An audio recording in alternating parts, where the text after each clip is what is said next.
What is up, everybody? It is Alex from Heavy New York calling from Zoom again. This time we are here with Niclas of the Halo Effect. Thank you so much for being here today, man. It's great to have you here.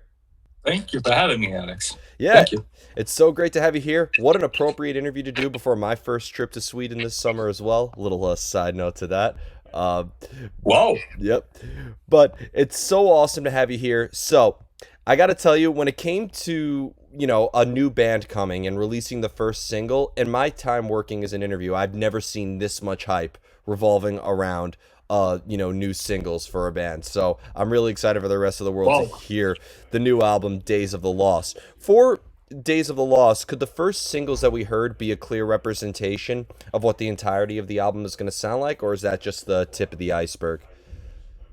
Uh, I would say tip of the iceberg because we have more stuff that we want to show you people, like more grandeur, more epic, more, do I dare to say doomish stuff? Candlemas? No, there's more stuff to it, definitely. More, it's a diverse album, but within the same genre. Yeah. And it's funny that you mentioned that too, because a lot of people were comparing it to the early days of In Flames with Colony and Clayman and those types of albums, but I still see a lot more on this album as well. Is it fair to say that there was many different ideas going into the making of this album? Yeah, most definitely. I mean, we all got our. We've been around since 89, 90 with this kind of genre and this kind of music. And I mean, I was in Gardenian, did Engel, Passenger, and stuff like that. And Jesper did the Resistance, and now Syra. And Mike has been, Grand Cadaver of lately. And of course, Tranquility. So we all have, I mean, Daniel Sacrilege as well.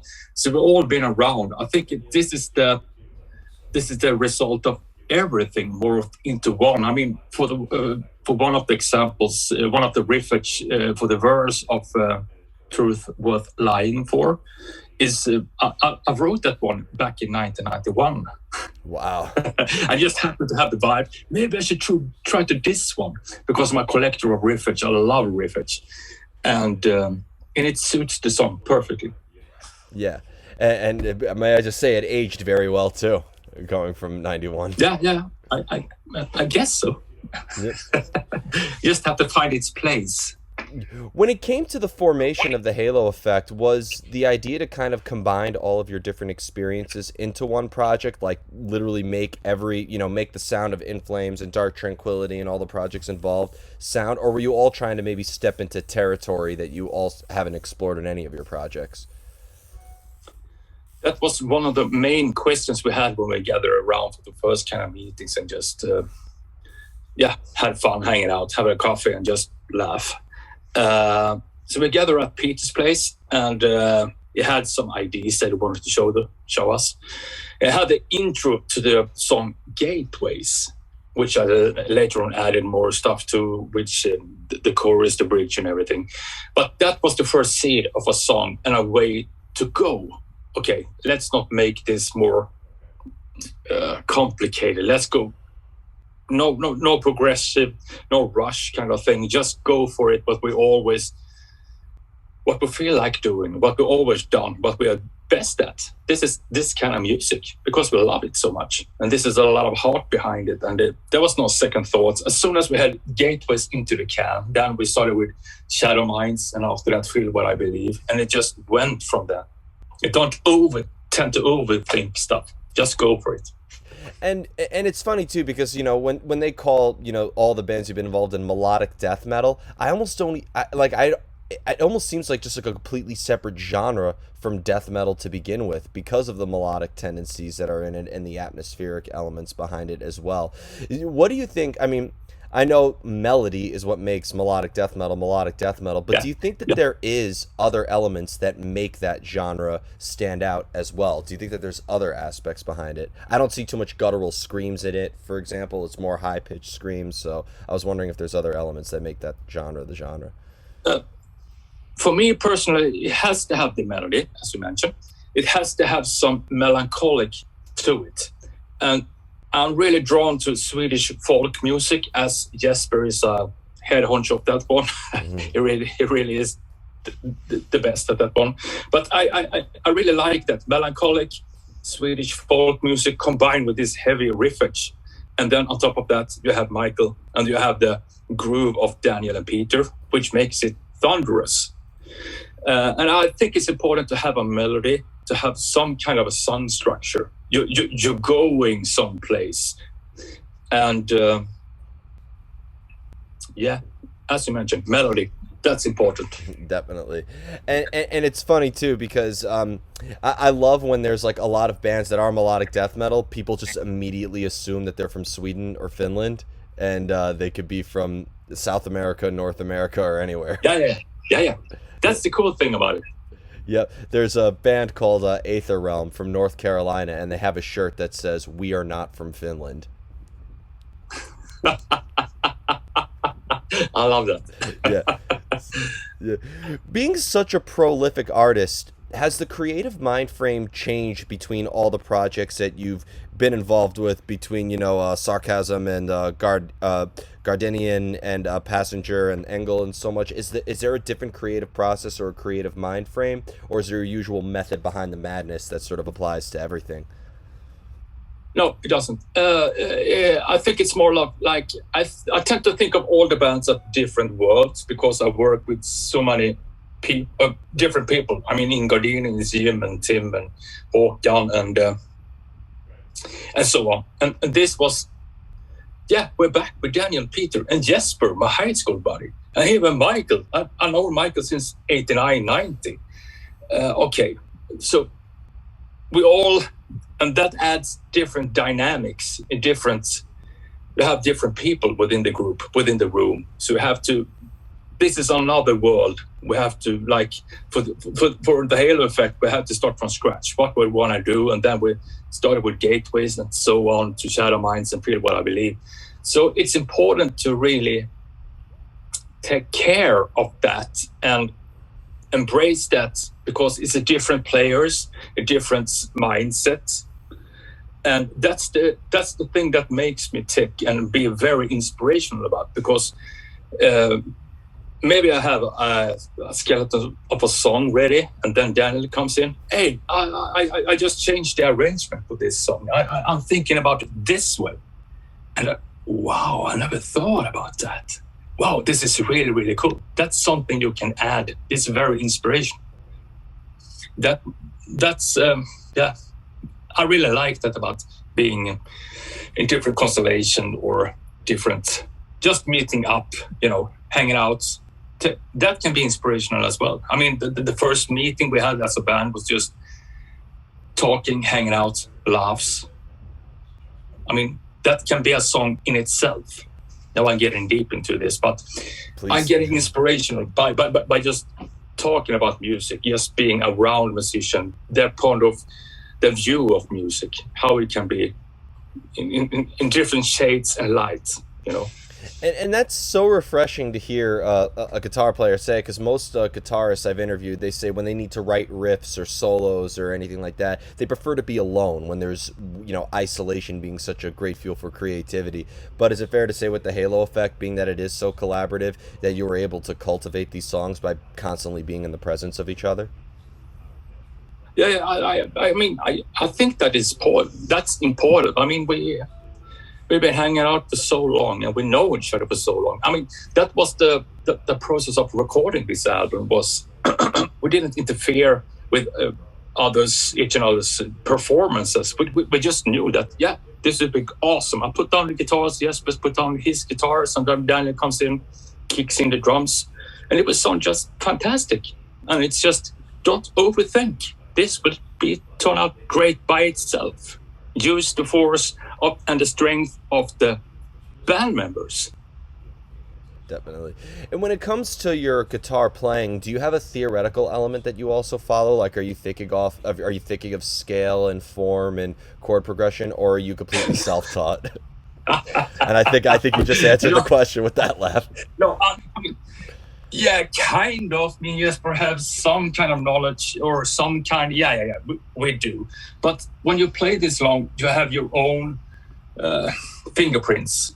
I think you can tell whether it's Jesper is playing, and it's just there. It's some magic to it. It's just, for instance, we had one song or a couple of songs on the album. I need a melody to this. I just can't think of it. I'm too deep into the song. And then Jesper comes into the studio with a coffee.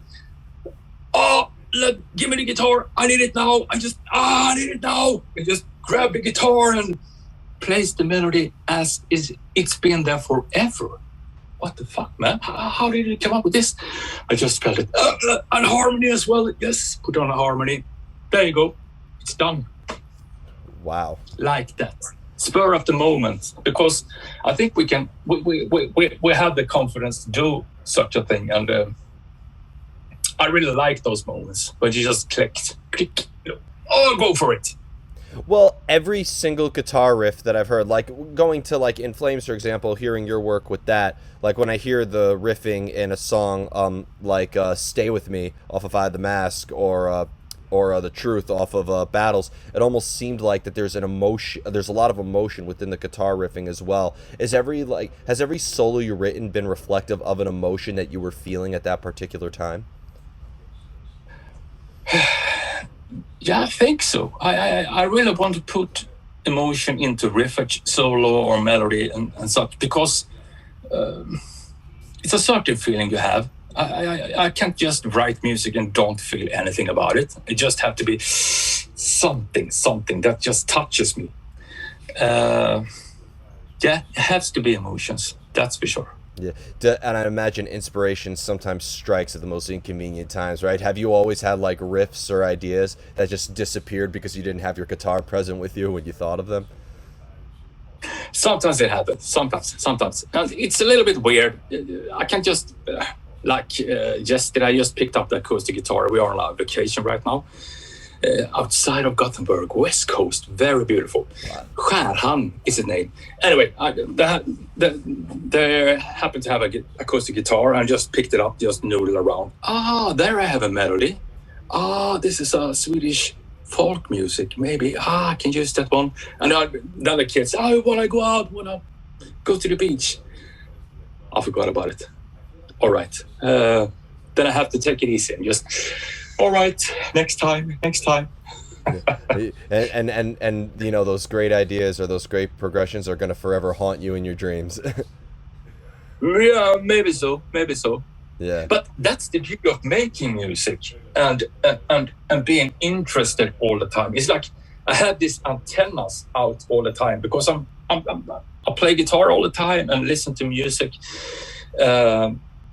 Most of the time, and I'm really interested how with song structure, how it's put together, how the guitar playing is done, and everything. Yeah, I just like to be on the move all the time. Definitely. Oh, I lost. Sorry for that. Yep. No, all good. Yep, got you back. Sorry for that. No, it's all good. And I kind of wanted to do a little bit, kind of dive into your catalog a little bit, because next year is actually the 20-year anniversary of the Passenger album. From 2003. Oh.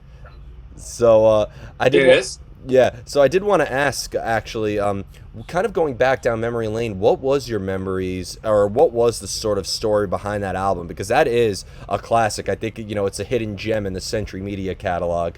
What was the sort of what was the sort of thought process going into the making of that Passenger album when we first heard In Reverse and so on? Yeah.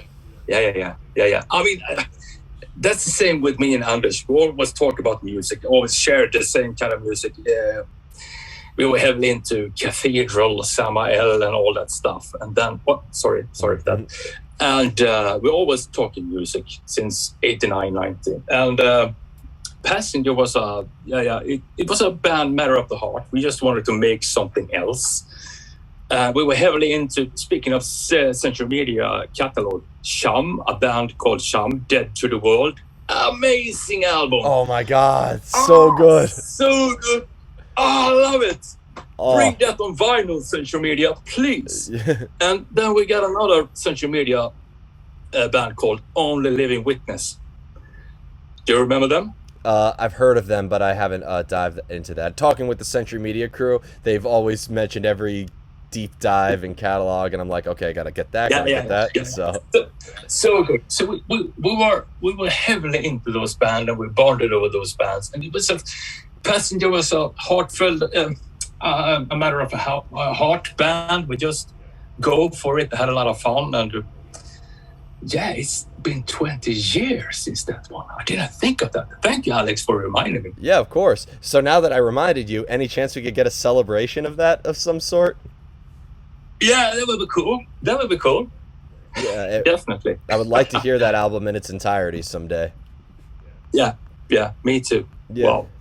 And kind of again going, because like when I listen to a song like In Reverse or Just the Same or I Die Slowly, like they all had their different vibes behind it. Has that at all influenced what you would later do in some later recordings, like what we heard with Engel, for example? Because I thought that the Blood of Saints was really good, and Threnody was really good, and Absolute Design was also interesting as well. Thank you. Thank you. I mean, all during that period from maybe 96 till 2003, and still is, it's formative years, at least for me as a songwriter and guitar playing. And I kind of got my blueprint. I kind of got this is the way I play the riffage, how I do it, how I write my music, kind of. But you can never rely on that, because you always have to be on the move and be inspirational and feel inspired about the whole thing. But that was an important years for me, definitely, to come up with this riff and these songs and to do it. Yeah, and it sounded very challenging as well. Like I can't there, like I'm afraid to add like. I've asked people how to play certain songs that you've played before, and they're like, "Oh, it's easy. Like you just gotta." I'm like, "No, it's not easy. Just stop." Like it's no. So like that, because they have it. They have the blueprints of the fingertips. They just have the sound. It is there. Yep. And do you almost look at every album that you've made, whether it would have been Soul Burner or a 2 Feet Stand or Passenger, etc., as almost like a musical timeline of who you are, like a musical self-portrait in a way? Like if somebody really wanted to know who Niclas was, they could listen to your catalog and almost get an idea of who you are and how you developed from your catalog. Wow, I didn't think of it like that. But when you say it, yes, I can. Yeah, I'm with you. Because, as I said previously, it's formative years, and it still is, because I'm still on the move, I'm still learning, and I want to learn more about music, guitar playing, and be open-minded songwriting, and really learn my craft about that. But yeah, it's a timeline, that's for sure. I haven't thought about it like that, Alex. We'll make a great. You need to make a greatest hits. I think every Swedish musician needs to do that. Make a greatest hits compilation of every album that they've been involved in. That needs to be a requirement. Yep. And the final question I wanted to ask you is circling back to the Halo effect, because I've heard the whole album. It is absolutely amazing. And it reminded me why I gravitated towards the In Flames and Soilworks and Dark Tranquillities, etc. A lot of people are resonating with it. A lot of people, again, you should only hear what people are saying about it in New York. People are hyped about it. Wow. Can we see this being a full-time, like, can we see the Halo effect continuing to make albums and maybe doing a full tour or something like that? Or is this just kind of, at the moment, like a one-off experimental thing? No. We are writing more songs as we speak. We are full on with new music.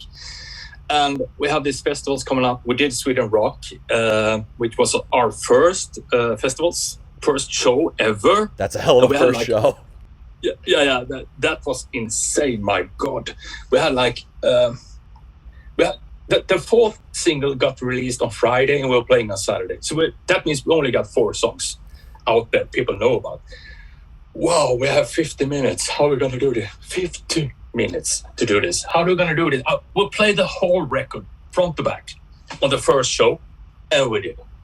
And people were headbanging, having so much fun, and we were like, this is crazy. We didn't know what to expect about it, Alex. All right, this feels good. So we will continue on to Slovakia and Turkey, Wacken, Germany, Download, Japan, and after that we will go into a tour with Amon Amarth and Machine Head during September and October. Oh wow! So you guys are going full throttle, and any chance you're going to bring this to the States anytime soon? Yes, we are looking at it, and we really, really want to bring this over. That would be awesome. Yep, and an opening, please do a passenger anniversary slot as well. Yeah. Make that the opener. Yeah, that would. Oh, okay. I will bring that up. Yeah, definitely. Please. Thank you for reminding me. Anytime. But thank you so much, Niclas. Everybody, Niclas of The Halo Effect. Be sure to be on the lookout for Days of the Lost coming out this year. It is absolutely kick-ass. We will see you next time on Heavy New York. Heavy New York.